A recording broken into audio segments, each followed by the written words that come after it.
Right, we are on to the JALTEST vehicle technology. This is a very important tool in truck fraternity. If you've got a fleet of trucks, this item is very useful. The JALTEST has so many softwares you can do. I'm using the commercial vehicle, where you can actually grab all the trucks that you can go through. It involves getting through to the computer, hooking it up so that it links up with the system of the vehicle. Then it will denote and it will tell you all the faults of the vehicle. You can see scanning is in progress. So it picks up computers. Already it has picked up 3 so far. So we are going through the whole diagnosis. My point is I need to go to the TECU, the Transmission Electronic Control Unit, and I want to denote and check the faults and do a calibration and see where there are faults there. So this is where I am. I'm letting the computer to download. It will do a total download of the systems. On this computer, you can be able to check injector activity, consumption of each injector. You can be able to reset. You can also check your speed, control your speed. From here, you can do calibration of so many things. The ECS, the electronically controlled air system, the EBS, electronic brake system, or ABS. You can also check tachometers, also including the VECU for the vehicle. So all these faults are being checked through. You can see now it has done several now. It has done, and here at the end you find their faults. So it has done quite several. Where there is a red, it's an active fault. If it's orange, it's without active faults. So it will show me at the end of the download what it means. A very important power tool, especially when you have a fleet. Not only on Volvos, you can go through Scanias, you can do even Freightliners, American trucks, even the Actroses, the Benz, Mercedes-Benz, we can do that. So I use the Bluetooth, which means I can even do a diagnosis outside the vehicle.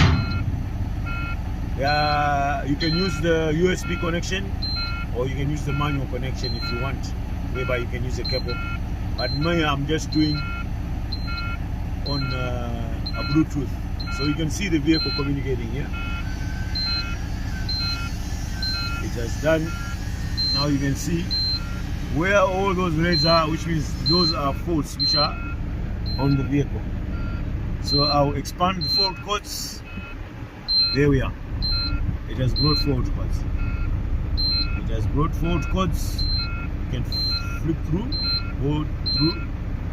My main point is on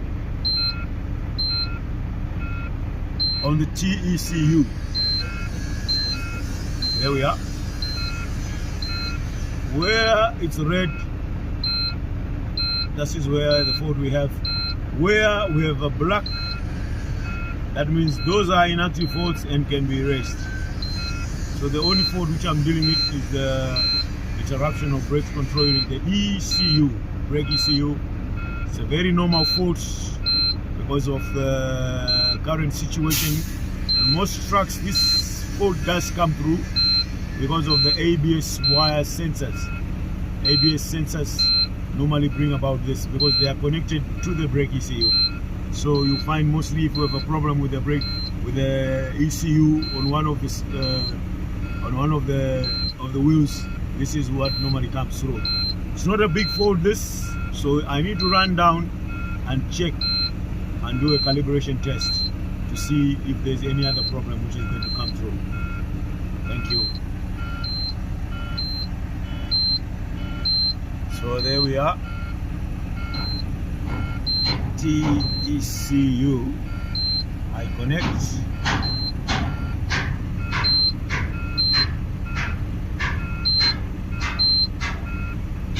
There we are.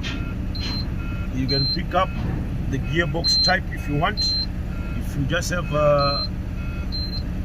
not quite sure of the number, then you can just go straight to I shift and then you can connect.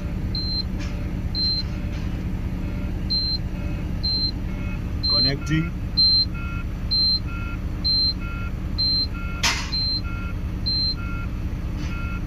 We are connecting now.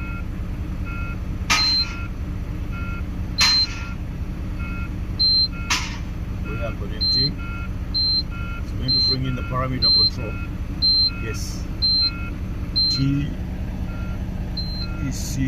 transmission. This is what we have. Fault code reading, fault code clearance, actuate components, measurements, calibration, system checks, system data. So on a calibration of the gearbox, we go to systems checks. So in order for me to do that, I need to switch off the engine.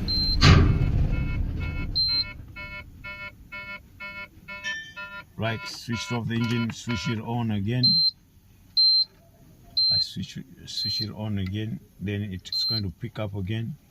Then I reconnect. I go back again, reconnect, so that I make sure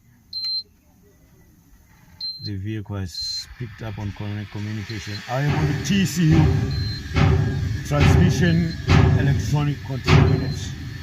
That's for the gearbox.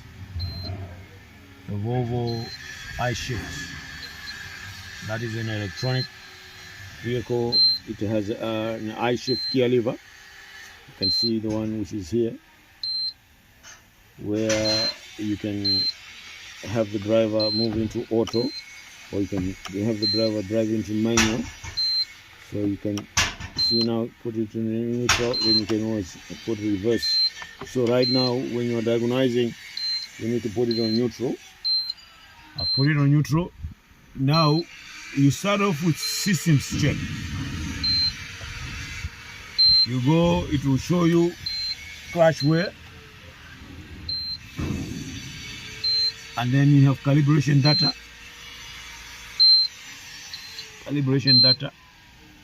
And it'll show you the gearbox input speed rate, which is 0.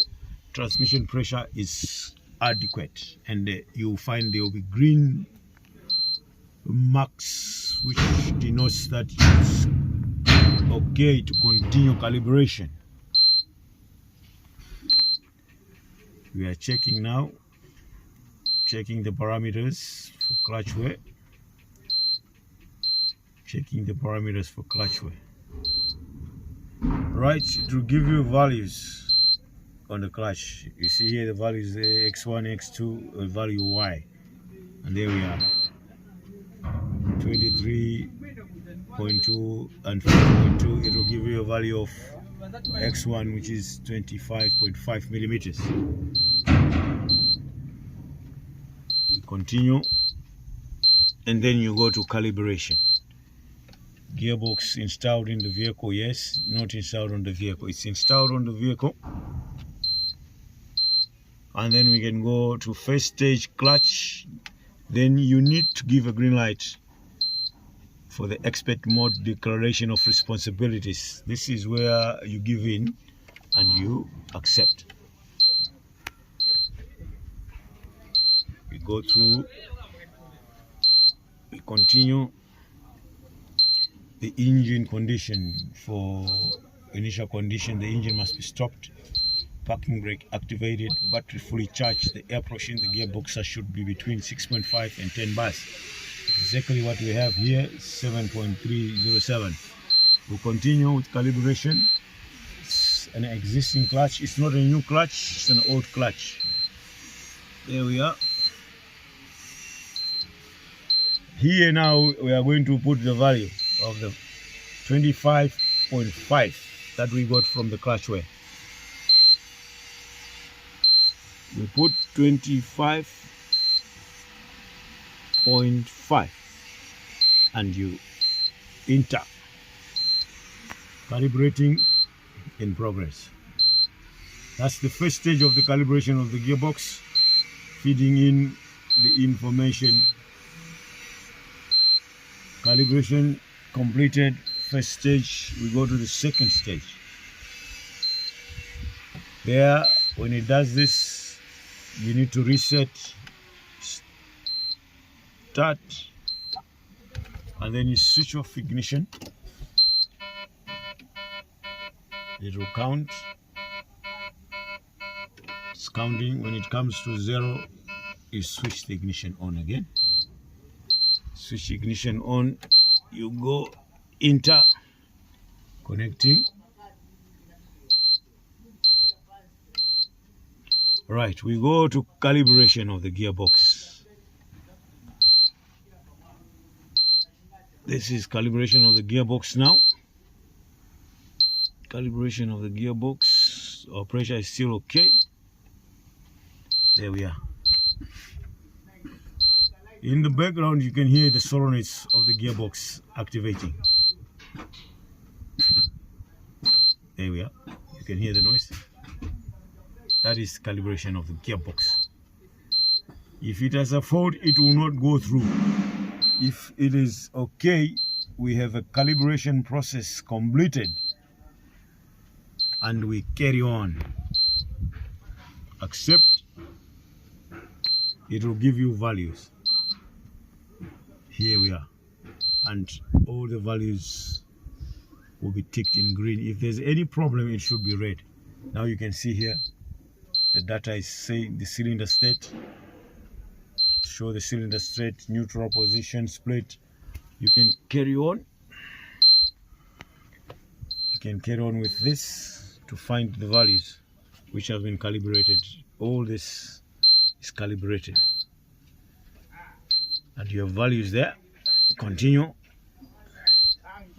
And then you reset again. Okay. Switch it off. You find it will continue going on, and then when it reaches 0, 10 seconds down, on again, and then enter.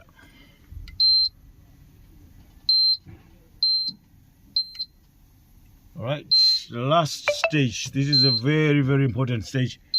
Clutch engagement point. You accept. You continue. Now, this is warning. In order to carry out a proper gearbox calibration, please perform all the non-clutch stroke, clutch wheel, gearbox. So this is the last, number 3.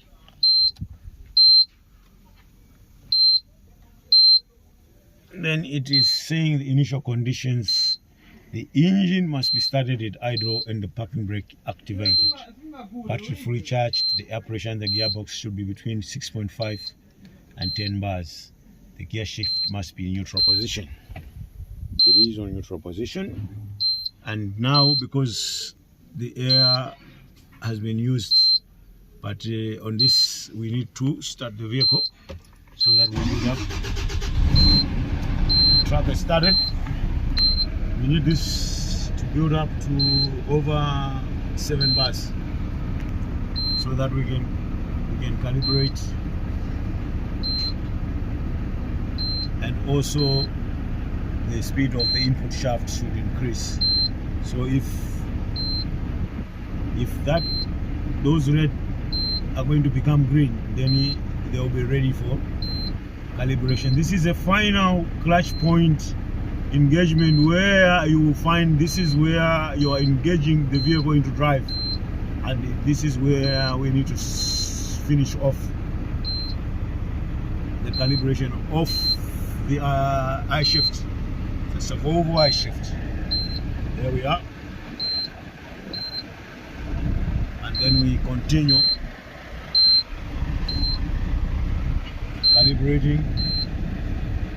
Please wait. Calibration completed. We are done calibrating, and then we reset again. Approximately 10 seconds. So we are on 7, we off.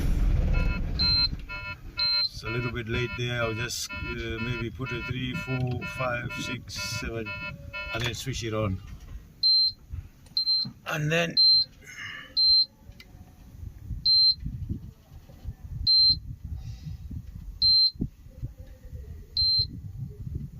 right, calibration done and passed. We go to fault code clearance. We clear the codes which are inactive. Fault code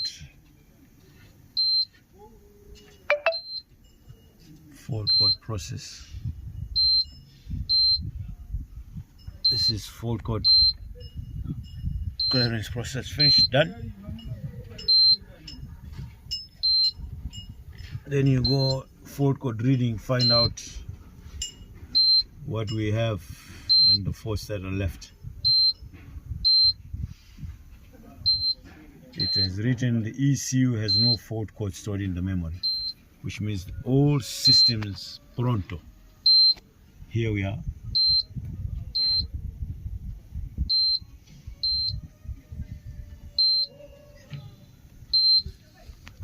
Let's just get a good picture of, there we are. The ECU has no fault stored in the memory, which means we are pronto.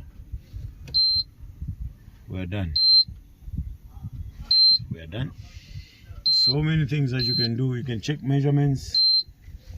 You can go to measurements to check. Mostly when you go to measurements, I mostly check the clutch wear percentage. It's going to tell you the clutch wear percentage. This is where mostly I'm more interested in. There we are. You see here, clutch wear. It has given me 50% wear. So I still have another 50% of the clutch. It's very, very important when you're planning, especially on maintenance.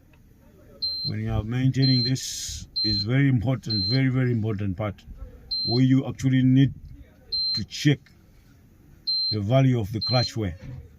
So when you see it's 50%, you can allow the vehicle to move, and you got to be very worried when it reaches around 80, 90.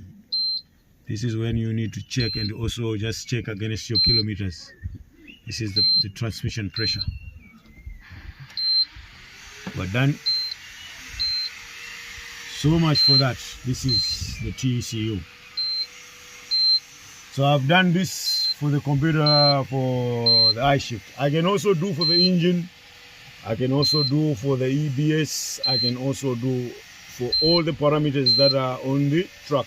But for now, for today, we did one for the clutch, the transmission. Thank you very much.